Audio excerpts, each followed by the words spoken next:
ಇವಾಗ ಪ್ಯಾರಲೆಲೋಗ್ರಾಮಲ್ಲಿ ಏರಿಯಾ ಹೆಂಗೆ ಕಂಡುಹಿಡಿಯೋದು ಅಂತ ಹೇಳ್ತೀನಿ. ಇಲ್ಲೊಂದು ಪ್ಯಾರಲೆಲೋಗ್ರಾಮ್ ಕೊಟ್ಟವ್ರೆ. ಇದರಲ್ಲಿ base length 1 unit, perpendicular height 1 unit. Area of parallelogram ಅಂದ್ರೇನು? Base times of perpendicular height ಅಂತ. ಇಲ್ಲಿ ಬೇಸ್ ಎಷ್ಟು? 1 unit times of perpendicular height ಎಷ್ಟು? 1 ಯೂನಿಟ್ಟು. ಒಂದೊಂದ್ಲಿ 1. 1 ಸ್ಕ್ವೇರ್ ಯೂನಿಟ್ಟು ಈ ಪ್ಯಾರಲೆಲೋಗ್ರಾಮ್ದು ಟೋಟಲ್ ಏರಿಯಾ ಆಯಿತು. ಅದೇ ಥರ ಇನ್ನೊಂದು ಪ್ಯಾರಲೆಲೋಗ್ರಾಮ್ ಕೊಟ್ಟವ್ರೆ. ಈ ಪ್ಯಾರಲೆಲೋಗ್ರಾಮಲ್ಲಿ base length 2 unit, perpendicular height 1 unit. ಇದ್ರದ್ದು ಏರಿಯಾ ಎಷ್ಟು ಅಂತ ಕಂಡುಹಿಡಿಬೇಕು. ಈ ಪ್ಯಾರಲೆಲೋಗ್ರಾಮ್ದು ಅಷ್ಟೇ ಏರಿಯಾ ಅಂದರೆ base times of perpendicular height ಅಂತ ಮಾಡಬೇಕು. ಬೇಸ್ ಎಷ್ಟಿಲ್ಲಿ? 2 unit times of perpendicular height ಎಷ್ಟು? 1 ಯೂನಿಟ್ಟು. 2 ಒಂದ್ಲಿ 2.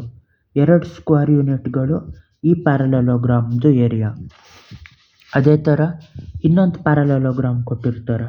ಈ ಪ್ಯಾರಲೆಲೋಗ್ರಾಮಲ್ಲಿ ಏನಂತ ಕೊಟ್ಟವ್ರೆ? Base length 5 unit, perpendicular height 1 unit. ಇಲ್ಲೂ ಏರಿಯಾ ಎಷ್ಟು ಅಂತ ಕಂಡುಹಿಡಿಬೇಕು. ಏರಿಯಾ ಅಂದರೆ ಇಲ್ಲೂ ಅದೇ ಥರ base times of perpendicular height ಅಂತ ಮಾಡಬೇಕು. ಇಲ್ಲಿ ಬೇಸ್ ಎಷ್ಟು ಅಂತ ಕೊಟ್ಟವ್ರೆ? 5 unit times of perpendicular height ಎಷ್ಟು? 1 ಯೂನಿಟ್ಟು. 5 ಒಂದ್ಲಿ ಎಷ್ಟಾಯಿತು? 5. 5 ಸ್ಕ್ವೇರ್ ಯೂನಿಟ್ಗಳು ಈ ಪ್ಯಾರಲೆಲೋಗ್ರಾಮ್ದು ಟೋಟಲ್ ಏರಿಯಾ. ಅದೇ ಥರ ನೆಕ್ಸ್ಟ್ ಇನ್ನೊಂದು ಪ್ಯಾರಲೆಲೋಗ್ರಾಮ್ ಕೊಟ್ಟಿರ್ತಾರೆ. ಈ ಪ್ಯಾರಲೆಲೋಗ್ರಾಮಲ್ಲಿ ಏನಂತ ಕೊಟ್ಟವ್ರೆ? Base length 7 unit, perpendicular height 1 unit. ಇದ್ರದ್ದು ಏರಿಯಾ ಎಷ್ಟು ಅಂತ ಕಂಡುಹಿಡಿಬೇಕು. ಏರಿಯಾ ಆಫ್ ಈ ಪ್ಯಾರಲೆಲೋಗ್ರಾಮ್ದು base times of perpendicular height ಅಂತ ಮಾಡಬೇಕು. ಬೇಸ್ ಎಷ್ಟು? 7 unit times of perpendicular height ಎಷ್ಟು? 1 ಯೂನಿಟ್ಟು. 7 ಒಂದ್ಲಿ 7.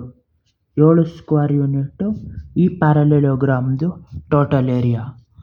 ಅದೇ ಥರ ನೆಕ್ಸ್ಟ್ ಇನ್ನೊಂದು ಪ್ಯಾರಲೆಲೋಗ್ರಾಮ್ ತಗೋಬೇಕು ಲಾಸ್ಟು. ಈ ಪ್ಯಾರಲೆಲೋಗ್ರಾಮಲ್ಲಿ ಏನು ಅಂತ ಈ ಥರ ಯಾವ ಥರ? ಬೇಸ್ ಲೆಂತ್ ಎಷ್ಟು? 10 ಯೂನಿಟ್ಟು, ಪರ್ಪೆಂಡಿಕ್ಯುಲರ್ ಹೈಟ್ ಎಷ್ಟು? 1 ಯೂನಿಟ್ಟು. ಈ ಪ್ಯಾರಲೆಲೋಗ್ರಾಮ್ದು ಏರಿಯಾ ಎಷ್ಟು ಅಂತ ಕಂಡುಹಿಡಿಬೇಕು. ಏರಿಯಾ ಆಫ್ ಪ್ಯಾರಲೆಲೋಗ್ರಾಮ್ ಅಂದರೆ base times of perpendicular height. ಇಲ್ಲೆಷ್ಟು base? 10 unit times of perpendicular height ಎಷ್ಟು? 1 ಯೂನಿಟ್ಟು. 10 ಒಂದ್ಲಿ ಎಷ್ಟಾಯಿತು? 10.